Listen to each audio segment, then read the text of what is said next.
Hello everyone, কেমন আছেন সবাই? তো আজকে আর একটি নতুন খাবারের ভিডিও নিয়ে চলে আসলাম। তো আজকে প্রথমে খেয়েছিলাম ইলিশ মাছের শুটকি আলু ও কাঁঠালের দানা দিয়ে রান্না করা হয়েছিল। তো এই শুটকিটা নিজের হাতে বানানো, বাজার থেকে কয়েকটা জাটকা ছোটো ছোটো জাটকা এনেছিলাম। তো সেখান থেকে দুটো মাছ শুকিয়ে শুটকি বানিয়েছি আর সেটা দিয়ে রান্না করেছি। সাথে একটু নাগামরিচ দিয়ে শুটকি দিয়ে মেখে ভাত খেতে কিন্তু খুব দারুণ হয়েছিল। বাজারের কেনা শুটকির চেয়ে এই শুটকিটা অনেক মজার ছিল।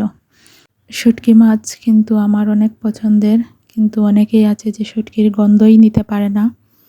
তো এই তো শুটকি দিয়ে খেয়ে নিয়েছি। এরপর নিয়েছিলাম মাছ বোনা পেঁয়াজ রসুন আদা দিয়ে একদম কম মশলায় রান্না করেছিলাম। তো মাছ বোনা দিয়ে খাওয়া হয়ে গেলে এরপর খেয়েছিলাম আম। এই আমের সিজনে আম না খেলে কি হয়। তো খাবারের সব শেষে ছিল আম খেয়েই আজকের খাবার শেষ করলাম।